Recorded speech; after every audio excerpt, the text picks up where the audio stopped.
Yeah. So, just real quick, I don't want to be long here with this one. Um, Definitely just want to talk to y'all for a second, share these thoughts. You know, I was actually sitting here and I was thinking, like, why am I actually still upset about Koinda? And I was thinking about it, and I'm just, like I said, um, decided, man, let me put this thought out here. You know, help y'all understand. So, first and foremost, again, always welcome.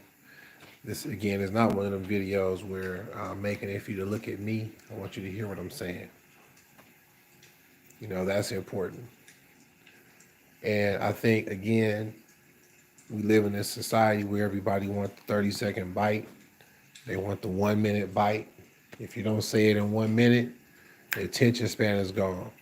It's an attention span economy. It's been that way for quite some time. And it seems like the attention is getting shorter and shorter. Some of y'all need it in 15 seconds. Some of y'all need it in 10 seconds. And that's really sad because I feel like in an attempt to consume everything, humans are rushing through content and rushing through information and aren't really enjoying or fully digesting the experiences along the way. I really and truly feel that way. I feel like, again, you want everything in a minute, you want everything in 30 seconds, you want everything so fast. And it's because you want to move on to the next thing. And you want to move on to the next thing after that. And the next thing after that. And too many of you, I think, feel that collecting experiences, and the more experiences you collect, the more you've lived. But I think it's quite the opposite. I think it's really about the quality of your experiences and not the quantity of your experiences. And so, again, it's not about how many lectures you've seen, it's how many good ones have you seen. You know, it's not about how many jokes you can watch on Instagram.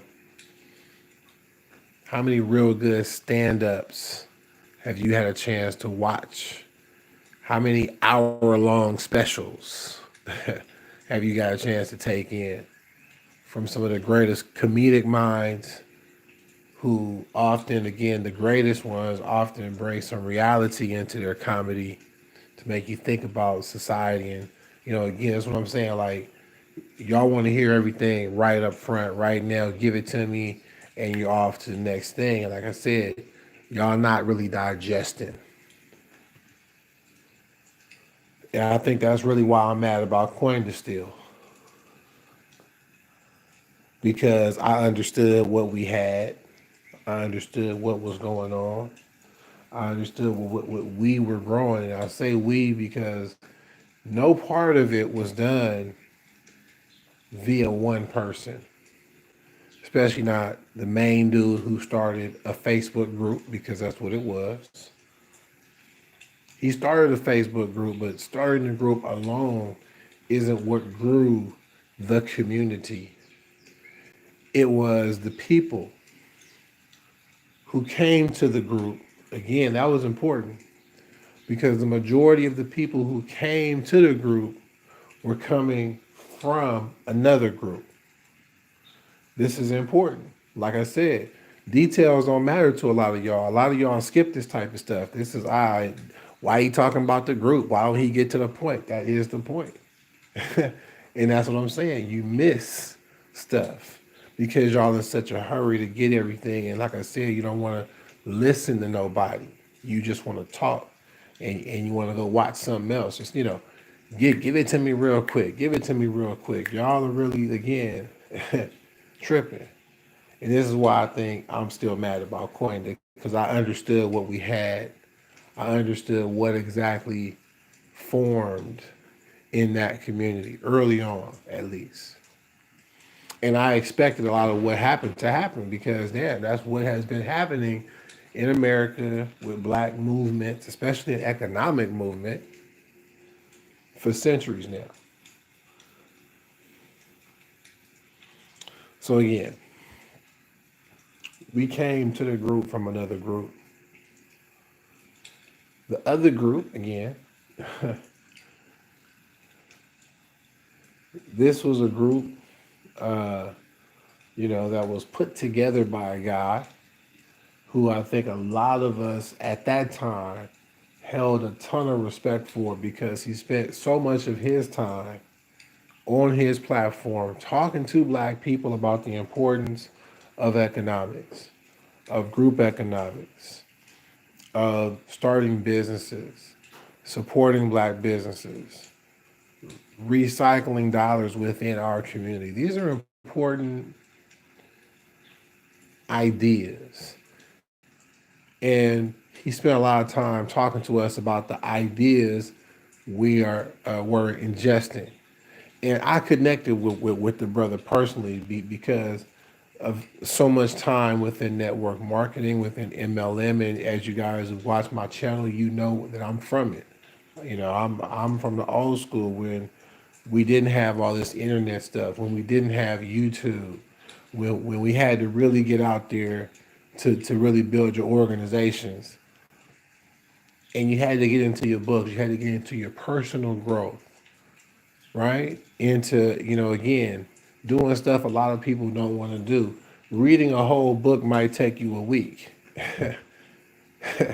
Y'all want 30 seconds, y'all want a minute, but something's going to take you a week. Oh, man.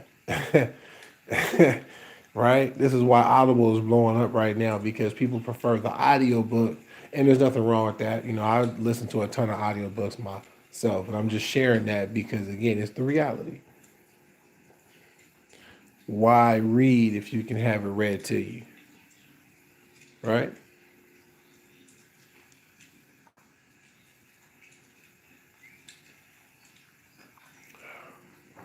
So let me get into it.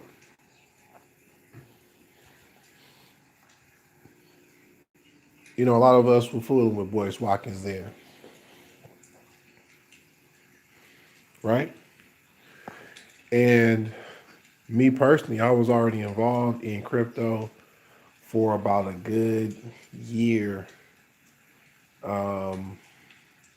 when Boyce actually gets into crypto. I remember when he made the announcement to his audience that he was getting ready to start learning crypto and getting into crypto. It was like June of 2017. If you go check his channel, you'll probably find us about right.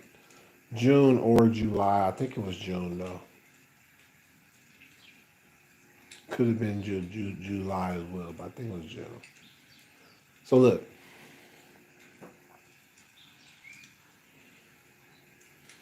2017. You all know the story about crypto in 2017.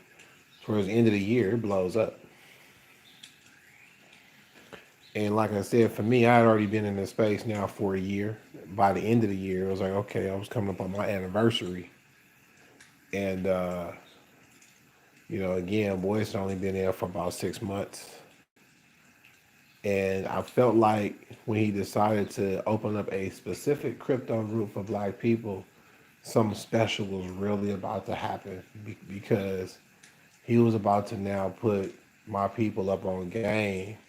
And so many, again, already have respect for what the brother was talking to, connections to bring in experts to talk to everybody about crypto. Of course, he wanted to make a little coin. And look, I'm never mad when experts want to put together panels of experts and pay them for their time. That makes sense to me. I'm never upset about that kind of stuff, right?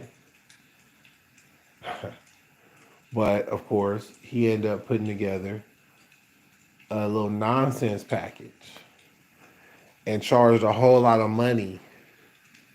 And it was like, wait a minute, boys, I thought we was gonna bring everybody together and just talk about this crypto. We don't need to do all this for people to learn crypto. And yet that was the situation. Something like $300 a month, right?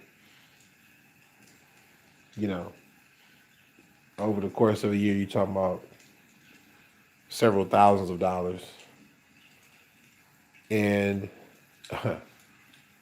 you know, with a group of 50,000, 100,000 people, that's overkill. I mean, you could really and truly, and you ain't got to undercut it either. I'm not saying that either, right?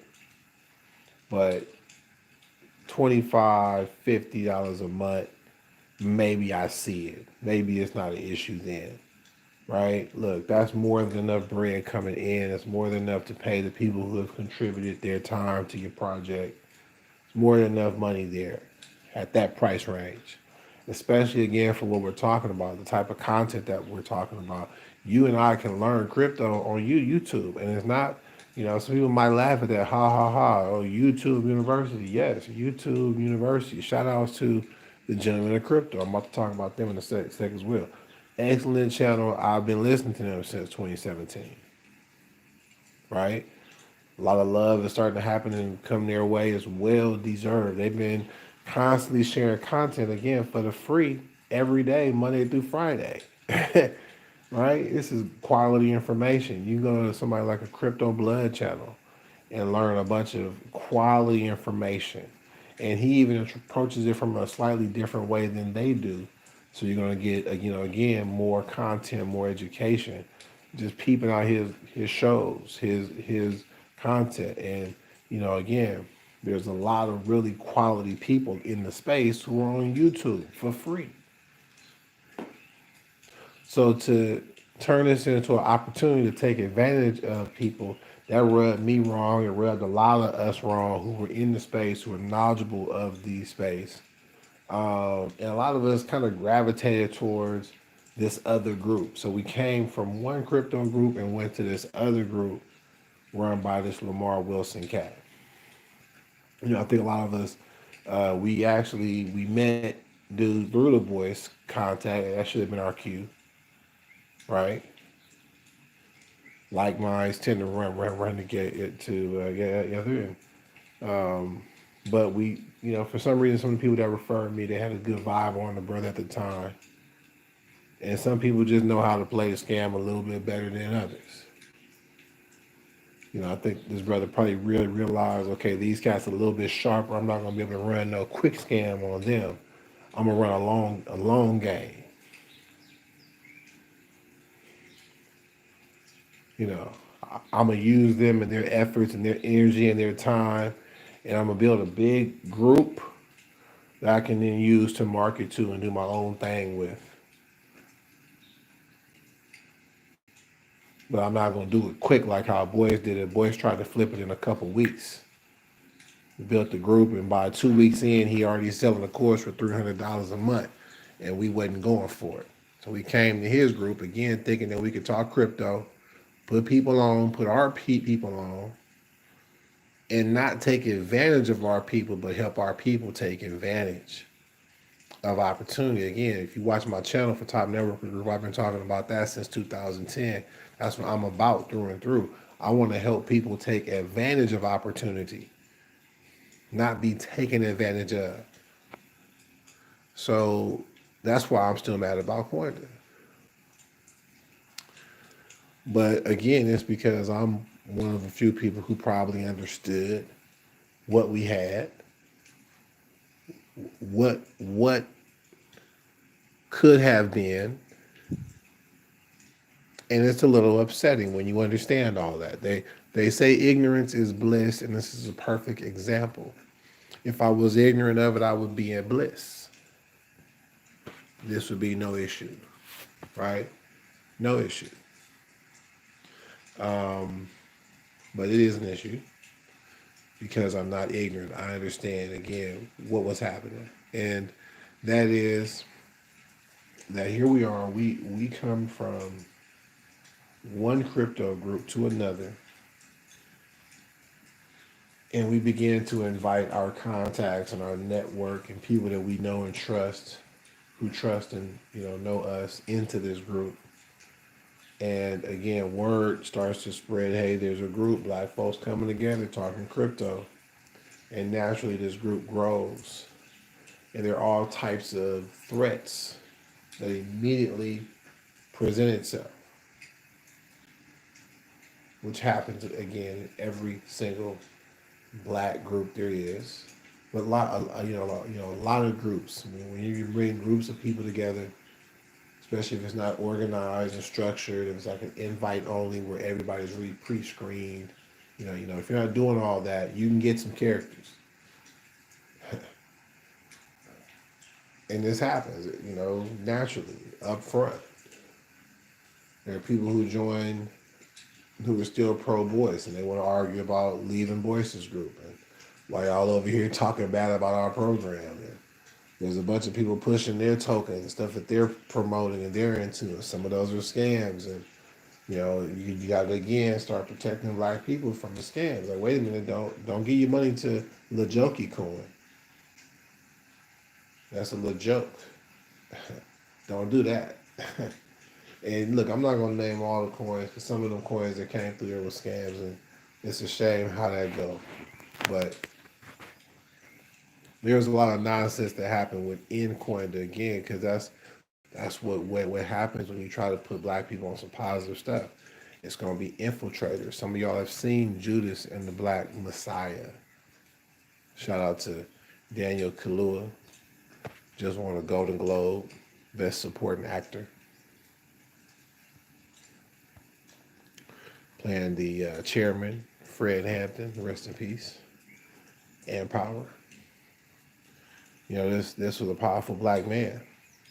He was putting black people up on some real game. And something else I like that we don't talk enough about, Fred Hampton was actually uniting people of all races and creeds.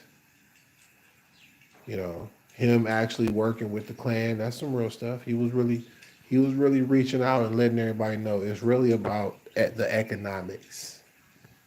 And in America, it's really always been that. Even going back to Jamestown, if you go back and research the origins of racism here in America, it was about economics.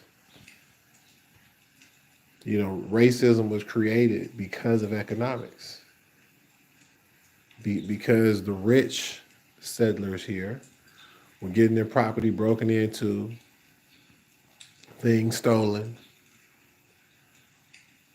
by united fronts of poor white and black settlers.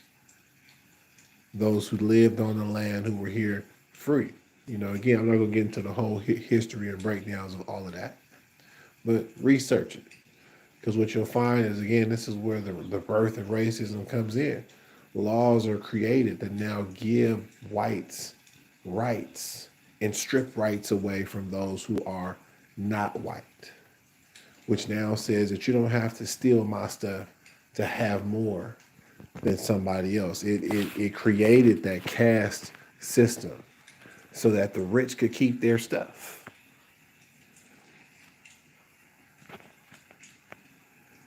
You now given status to some citizens, and now they feel like they're better than others. They can go where they want, they can travel, eat, etc., do everything that they want to do. But the non-whites are now subject to any form of mistreatment, including slavery, which then again eventually over time becomes the way. Now everyone black is enslaved, captured for slavery, etc., and whatnot. Again, I'm not going to get into the whole history. I've done more than enough there. But the whole point is it's about the economics. And Fred was a powerful man at that time, a young man who could see that. And the forces that don't want us knowing that took the brother out. It's unfortunate. So naturally, Koinda was going to be attacked. You can't have a community, a group on Facebook talking about taking advantage of economics, especially a group that's devoted to black people, empowering black people specifically, so openly, so boldly. There were plenty others who wanted to come into Koinda too, and a lot of black folks in Koinda was like, no, we trying to have something just for us. I'm sure that rubbed some of them the wrong way. That's how that goes. Black people, for some reason, are never allowed to have our own things here in America. That's why I'm mad about Koinda, because I understand what that was. We had our own thing. We were building something.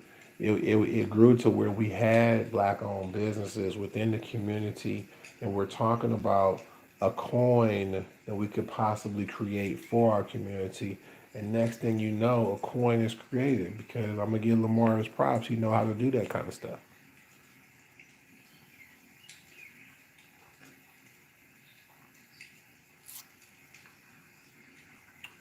A lot of us may understand the technology, but we really don't know how to really create our own coin. You know, that's the whole thing. Like a lot of these coins, people know how to create them, and then they create use cases. They tie them into things. And we were working on these things, man. We were spending hours every day talking about it with one another, talking about the things that we could do now that we had a coin. And the cool part about it, like I said, it started out as just a educational coin with no value. It wasn't on no exchanges, couldn't be sold. So it was just something that was within.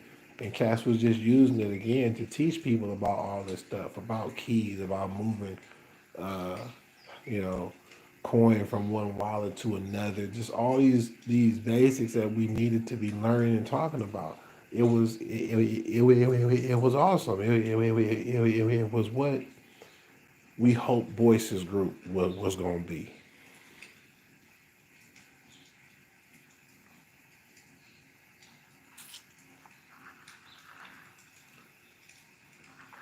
And then we got a real coin. Because like I said, I'm going to give Lamar his props. He know how to do that kind of stuff. He went and got our coin on Stellar, on the XLM blockchain. Used some of his contacts and connections to even get us some free Stellar too. Quite a bit of people in Koinda got some free Stellar. That's off the chain. And yeah, got our coin on the Stellar blockchain. And now again, we had a coin that was interacting with the rest of the cryptocurrency ecosphere. Now we had a coin that again had real value attached to it. And this is why I'm mad about Koinda. Because I believe ignorance somehow took over. I don't really understand why this continues happening, because we should know by now. We should be expecting it by now, but for some reason we're still not. You know, I don't know, man. It's like all kind of little groups and factions emerge, and people wanted to control it. I think people wanted to centralize the community, in a way. They wanted to have their way.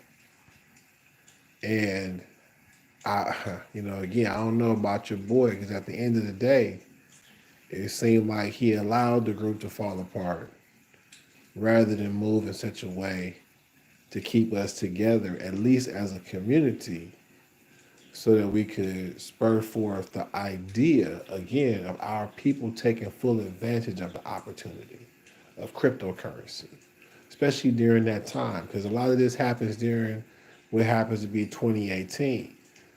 By 2019, Koinda is falling apart. You know, um, and I would say seemingly there just really aren't enough people who are upset about that. Possibly again because everybody didn't come into it for the same reason. Like I said, there were people all along who were acting up. There was people pushing the Joki coin. Now this was a coin that, again, everyone who understood crypto could tell this is some BS. There is no blockchain. Normally, if there's no blockchain for a coin, it's not real. That was the issue with BitConnect. We kept trying to warn people to stay out of BitConnect. And I know a lot of people continue to promote BitConnect. I know one guy who I used to have a lot of battles with, former business partner in MLM. He was going heavy on BitConnect, which shows you again how unintelligent that brother is. I'm not going to get all the way into him. Right? Because he always taking advantage of people. It's a shame. It's just how it is. Unfortunately, there's too many of us who wouldn't take advantage of us. Right? So listen, that brother ended up deleting all his BitConnect videos because it was coming hard for people that had that BitConnect content. As they should, because it was a scam, right? And we tried to tell people, look, this is not no real stuff that y'all in. This is going to collapse, all right? And it was a lot of little things like that. There was another guy, again, I'm not going to name everybody, but he was trying to suggest that his little gold paper notes was better than crypto. Right? He wanted to argue against black people investing in crypto, for his own selfish gain. Because he wanted people to invest into his stuff, which he claimed was backed by gold that nobody could see. He wasn't allowing cameras in and all this kind of stuff. I mean, it was an entire spectacle. But often what shocked me is how many people would go along with the spectacle. Who would be like, yeah, I think this brother in this gold notes, I think that's really, really, really where it's at. You had another brother who wanted to also argue against investing in crypto.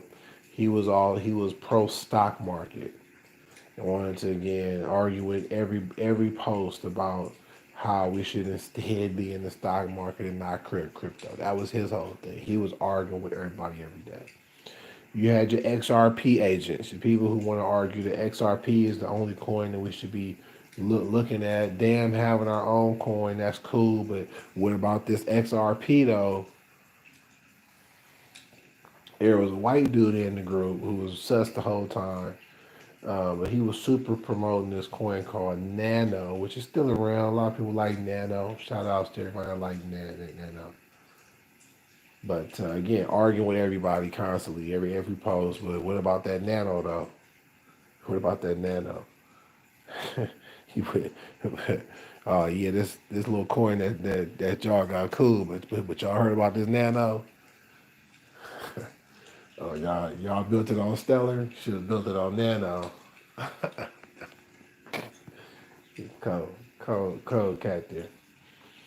So we had that. We had this other brother when the group eventually moves to Discord, because of course everybody was complaining that we didn't like using Facebook, so they go and put us on Discord. We all get on there, and everybody's complaining about Discord. That was crazy. There was a bunch of people that wanted to argue about that. And like I said, there was another brother who came on there. He wanted to also argue with everybody that they should be listening to him. He knew which coins people should be investing in. He was getting ready to roll his own coin out. He just needed everybody to give him about $100 each. We had another brother who played video games and looked like he found a group that he could lean on and beg for money. He was also against crypto, but very much wanted the community of black people to give him money for his thing, so he could go do his thing and shine. And these are all real stories. And I mean, again, when you have a community of people with so many people from all over, so many with their own self-interest, you're going to have bad actors like this and people like that. And what you really need is a leader who's going to settle it all down and say, listen, no, we're only here to talk about how we as a community can utilize our coin that we have created. All these little side conversations. Thank you for coming. Apparently this group ain't for you. Peace out. You want to do gold notes? Go do gold notes with old boy. You want to play video games? Go play video games. But for those of you who want to talk about using our community to add value to a cryptocurrency that we hold, that is in our hands, This is where you be long. And now let's get to the work of creating a coin that we can use for our businesses and for ourselves, for our lives, for economic emancipation. That's what we had. That's why I'm still mad about Koinda.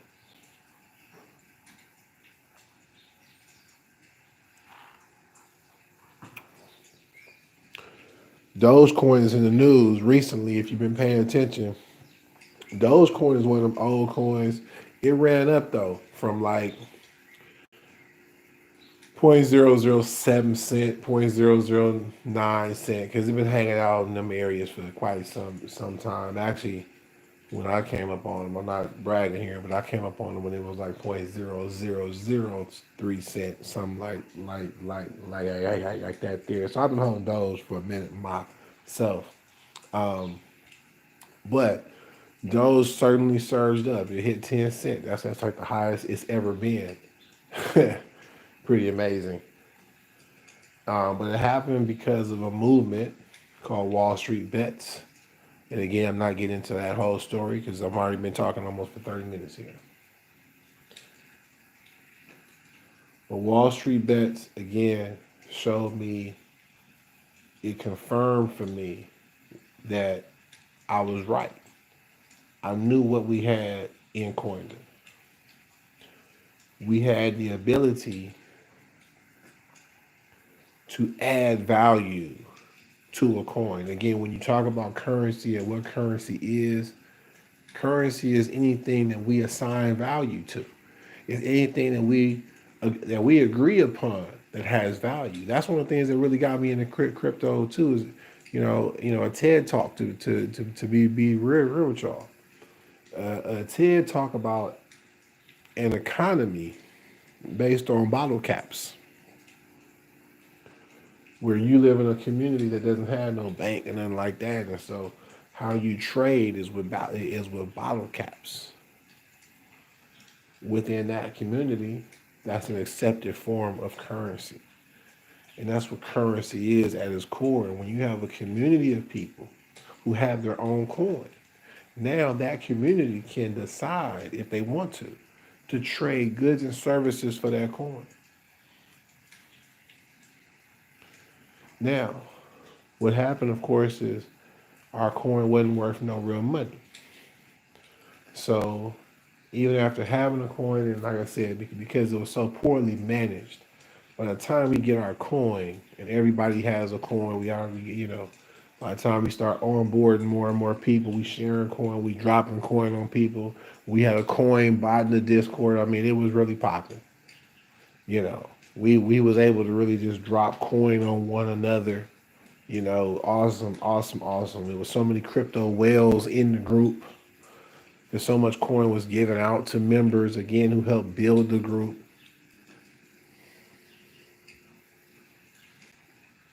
And we were, like I said, we were kicking around all kind of ideas of how we could put value into the coin. And our black businesses in the group, a lot of them, I'm just gonna be frank, they didn't want to accept our coin as an exchange for their goods and services.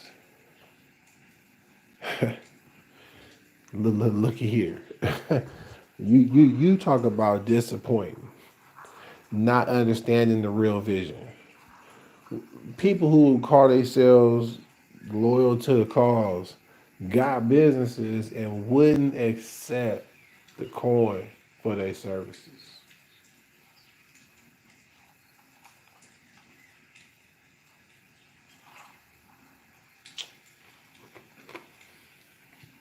There was a girl in the group who I'm convinced is probably an agent, as well. But she hit me up about accepting some of the coin for some of my services to help her with some of her logo needs and whatnot. We talked, put some ideas out there and whatnot. Spent a few hours. She actually owed me some money. To be real with you, I ain't even go after it because we didn't end up doing no real work. She kind of fell off on it. Didn't really follow up on it too hard. I got busy with other things. But I was willing to accept money, currency, our coin, in exchange for doing the work, right? I was more than willing, and I know it was a few of us like that, but it just wasn't enough of us like that. But again, that's where a leader is supposed to build that belief into the people who've come into the community. That's where the young Lamar Wilson is supposed to be talking to these business owners. Okay, don't just come promote your chocolate business, which we all helping to promote. Don't just push your vodka business, which we all helping to promote, and then turn around and tell the same group that's promoting your company, no, I'm not going to accept your currency, because that's what happened. Oh, there was a bunch of people pushing their own stuff, but didn't want to tie it to the currency. Eventually, Koinda ends up becoming this sun-joined company, which is growing hemp, supposedly to extract the CBD to sell CBD-based products. I'm not against any of that, but the whole time they could have tied that into the coin too. They could have charged in our currency for the product. They could have assigned real value to our currency, but still didn't even do it there, which only again proves what I've been telling people from jump. It was a scam. It ended up being a scam. Lamar ended up leveraging the group to make his real money off this hemp move, and I'm mad about that. There was a bunch of people that got brought into that community, who I feel like helped grow a group, and it was like F y'all though. I'm even gonna poo-poo any idea that y'all come up with that's really gonna help put value in this coin and empower our people, because that's what I'm about to bring it to, and I'm gonna close it out. We had the power to actually put value into our coin. Imagine that for a second.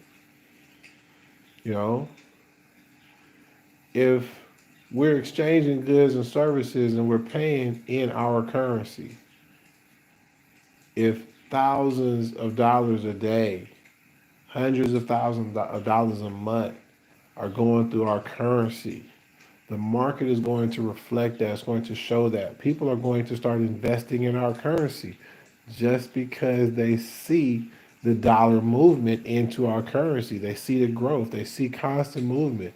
And all that does is attract other investors. And again, if we had also been pushing, which I was recommending, a very affordable plan for our people, $2 a month. Because like I said, our coin wasn't worth that much money. So for $2, you really could have, scooped up like 100, 200, 300 coins, at the time. In some cases 400, 500, just depending on how low the price was, right? Because there was a few days where the coin was at 0.000 something, right? And a little bit it take you a long way. But I was recommending a $2 a month plan. Me and a few other cats in the group.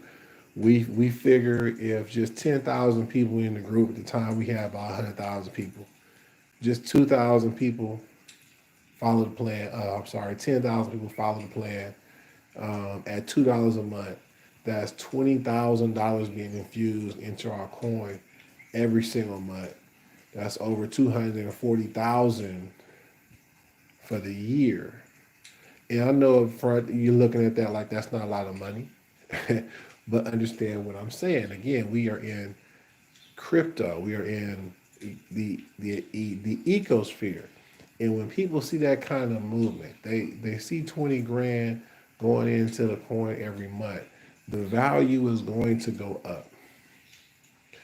And the moment it goes up, everybody who had invested their little $2 or their little 24 bucks for the entire year, they would be up and talking about it. And oh man, our currency and da. And that's only going to bring more people in. And like I say, the group already had about 100,000 people. You get 10,000 people in that group excited about gains. What's going to happen? Another 10,000 going to come in at $2 a month. And another 10,000 gonna come in at $2 a month. Now instead of looking at 20 grand a month, you looking at 60 grand a month. Now we talking about a few $1 million a year coming into the coin. Now you're looking at the whole 100,000 coming in. You looking at other people who are looking at the coin putting in more than $2 a month. They dollar cost averaging at 20 a month. They dollar cost averaging at $200 a month. And like I said, this is what we had the opportunity to teach people: dollar cost averaging $2 a month. Now here's the cold part. This Lamar cat used to talk about dollar cost averaging all the time. But the moment we came with this idea and was really pushing it, $2 a month, dollar cost averaging, he really took issue with myself and a few others. It really seemed like, they was ready to kick me out the group now. Not only am I taking on all these threats to the group, all these people talking against crypto, talking against our coin, talking against moving as a group to put value into our coin, they got tired of me. But like I said, I understood what we had. I understood that we had an opportunity here to really put black people in a powerful position, especially within this blockchain space. By now, 2021, this group could be touching so many lives right now. There could be so many thousands of us sitting on our coin. Our coin could be flowing in and out of so many businesses right now. So many advancements, so many awesome things could be happening right now.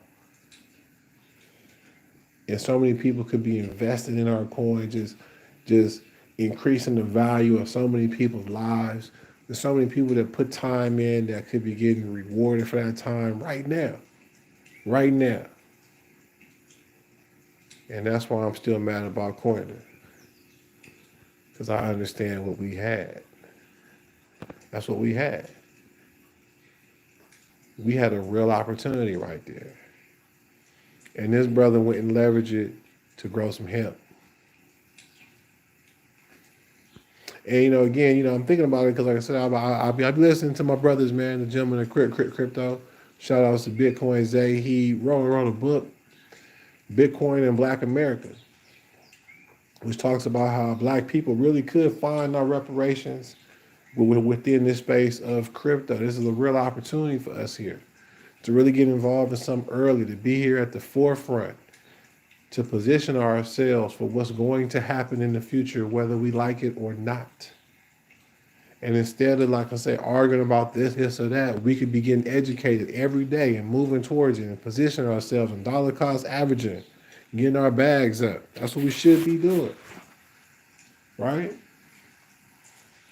But a lot of us don't own the currencies that we're investing in, and we don't have like that real investment that a lot of us put in these other coins that we put into that coin. So, again, I'm just rubbed wrong about it because, like I said, shout outs to Bitcoin Zay and them, but King Bless, what I'm saying, some good brothers, but they've been, like I said, making their moves, and one of their moves currently involves your boy Lamar. It's like all of a sudden the bull run that came, people making money again, and here go Lamar, he back. Now he want to come show his face again around crypto. I ain't talked about crypto for 2 years. Then already leveraged us into a little scam for his own stuff to make some money, and now he back. And he done partnered up with these two brothers, and it's just, it bothered me. I'm just being real with you. And I'm like sitting here like, man, why am I still mad about this shit? And I decided to share these thoughts. Because it's like, man, this is why. Because I understood that this brother really, just like boys, went in a whole other way. He blew it for us. Talking all this talk about wanting to empower us, but really and truly they in it for self.